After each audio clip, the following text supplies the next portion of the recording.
BCS আমাদের total চাকরি আছে ৩,০০০, তার মধ্যে আমরা অ্যাপ্লিকেন্ট পাই ৪ লক্ষ। আমার মতে বাংলাদেশের শিক্ষার জন্য আপনার কতগুলো আশু ব্যবস্থা নেওয়া দরকার। যে যে প্রতিবেদনটা দেখলাম আগের দুটো প্রতিবেদনের মতো এটা অত্যন্ত হার্টেনিং কিছু সিচুয়েশন আমাদের সামনে এক্সপোজ করেছে। আমার মতে শিক্ষা খাত এবং স্বাস্থ্য, স্পেশালি স্বাস্থ্য অত্যন্ত one of the most neglected areas, এবং এখানে সরকারের যে শুধু টাকা থ্রো করে এটা সলভ করা যাবে সেটা আমরা মনে করি না। আপনি জাস্ট ব্যাড মানি, মানে throwing some bad money against behind some bad money. So what is important আমি মনে করি শুধু শিক্ষা স্বাস্থ্যে না, এনার্জি বা ব্যুরোক্রেসি এবং সোশ্যাল সেফটি নেটেও যে কোয়ালিটি অফ স্পেন্ডিংটা দেখা, যে কোয়ান্টিটি না দেখে স্পেন্ডিং কোয়ালিটি, যে আপনার টাকাটা বেনিফিশিয়ারির কাছে পৌঁছাচ্ছে কিনা, টিচারের কাছে, স্টুডেন্টের কাছে, ইনভেস্টমেন্টটা ক্লাসরুমে যাচ্ছে কিনা।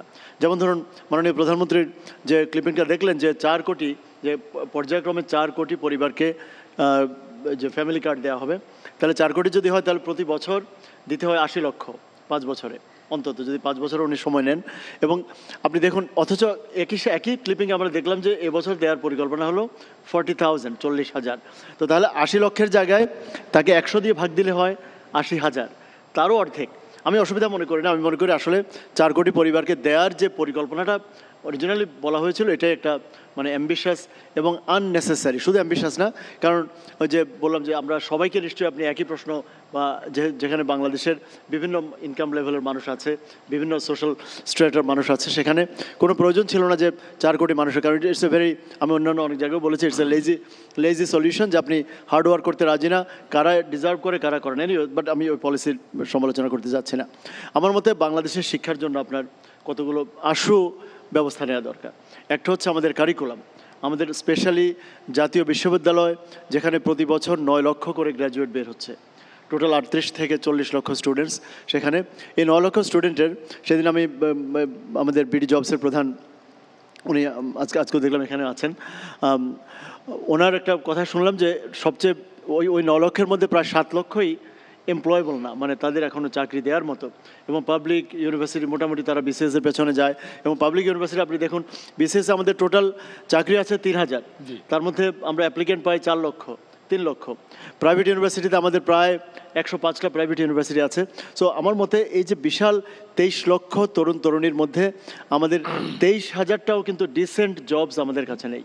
সো তাদেরকে এমপ্লয়েবল জায়গায় আনার জন্য কারিকুলাম ইমপ্রুভমেন্ট এবং টিচার্স, আমার মতে যে প্রাইমারি স্কুলের অনেক বেশি বেতন দিয়ে, আর একটু মানে সবচেয়ে বেশি বেতন ডিজার্ভ করে এখন, মানে বেতন সবচেয়ে বেশি অ্যাবসলিউট টার্মসে না, বা সবচেয়ে বেশি স্যালারি ইনক্রিজ যদি আপনি অ্যাটেনশন দিতে চান, সেটা আমাদের লোয়েস্ট লেভেলে প্রাইমারি স্কুল, মাদ্রাসা, ইনক্লুডিং ইভেন মানে যতগুলো নেগলেক্টেড জায়গা আছে যেখানে আমরা আমাদের রিসোর্সেস পৌঁছাতে পারছে না। কিন্তু তার মধ্যে যদি আমি ওই যে সোশ্যাল সেফটি নেটেই গত বছরের বাজেটে দেখলাম যে 1,16,000 কোটি টাকা, যদি আর যদি নাও বাড়ে তাই এখানে মানে প্রায় 1.5 লাখ কোটি টাকা ওখানে চলে যাবে, ইন্টারেস্টে চলে যাবে। সো এই যে একটা মানে সাইকেল অফ ডিক্লাইনে আমরা পড়েছি।